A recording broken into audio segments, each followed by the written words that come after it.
Hello everyone, সবাই কেমন আছো? আশা করছি সবাই ভালোই আছো। তো দেখতে দেখতে কালীবাড়ি মায়ের জন্মদিন কিন্তু চলেই এলো, আর মায়ের এই 107তম প্রতিষ্ঠা দিবস উপলক্ষে বিভিন্ন ধরনের অনুষ্ঠান, সাথে প্রসাদ খাওয়ার ব্যবস্থাও কিন্তু রয়েইছে। তবে সেটা ভোটের জন্য দুদিন পিছিয়ে গেছে। ওয়াও, কি দারুণ লাগছে!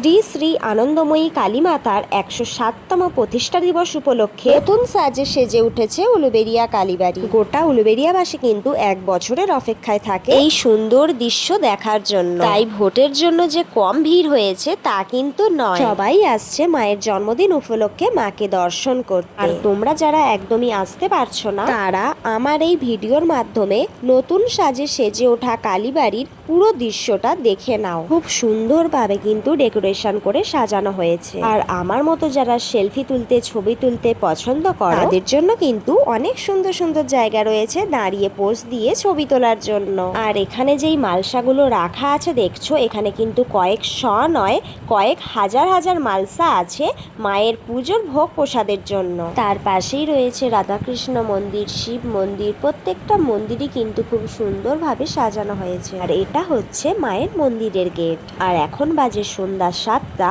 এখনই কিন্তু মায়ের সন্ধ্যা আরতি হবে। তোমাদের ভাগ্যটা কিন্তু খুবই ভালো, মায়ের সন্ধ্যা আরতিটাও তোমরা ভিডিওর মাধ্যমে কিছুটা হলেও দেখে নিতে পারছো। আর এই এক সমস্যা, বললে কেউ শোনেই না, মায়ের গেট ঘিরে সবাই দাঁড়িয়ে থাকে, পিছনের মানুষকে দেখার সুযোগই করে দেয় না। এখন মায়ের সন্ধ্যা আরতি শুরু হয়ে গেছে, সবাই একবার করে মায়ের আশীর্বাদ নিয়ে নাও।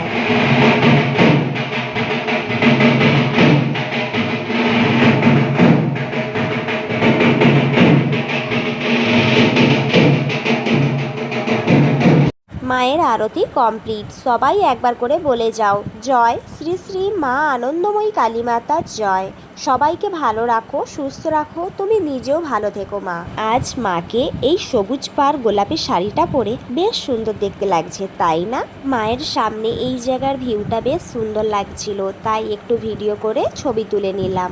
চলো এবার মাঠের দিকে, গঙ্গার পাড়ের দিকে যাওয়া যাক, কারণ এখন গঙ্গা আরতি হবে। আর দেখো এখানে কত সুন্দরভাবে ডেকোরেশন করে লাইটিং দিয়ে স্টেজ করা হয়েছে গঙ্গা আরতির জন্য। কিন্তু এখন গঙ্গার জল খুবই নিচুতে রয়েছে, জোয়ার আরম্ভ হয়ে গেছে। তবে অনেকটা জল উঠে গেলে তারপরেই কিন্তু গঙ্গা আরতি হবে। তার জন্য আমি একটু ওয়েট করছিলাম, গঙ্গা আরতিটা দেখে তবেই কিন্তু বাড়ি যাব। আর এখানে এরকম এতগুলো কিন্তু ইট দিয়ে উনুন বানানো হয়েছে, এখানে মায়ের ভোগ রান্না হবে।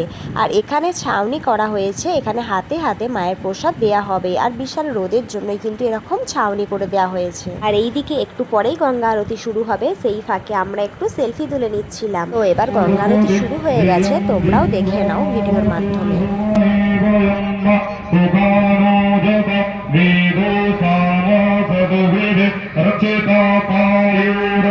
আর গঙ্গা আরতিটা যেহেতু অনেকক্ষণ ধরেই হবে, আমি নেক্সট ভিডিওতে এডিটিং করে পোস্ট করে দিচ্ছি। তোমরা ততক্ষণ চ্যানেলটিকে সাবস্ক্রাইব করে পাশে থাকো নেক্সট ভিডিও দেখার জন্য, কারণ এই ভিডিওর মধ্যেই যদি গঙ্গা আরতিটাও দেখিয়ে দেওয়া হয় তাহলে ভিডিওটা অনেকটাই বড় হয়ে যাবে, তোমাদের তখন আর ভালো লাগবে না। তো চলো টাটা বাই, কিছুক্ষণের মধ্যেই নেক্সট ভিডিওতে গঙ্গা আরতির ভিডিওটা তোমরা দেখতে পেয়ে যাবে।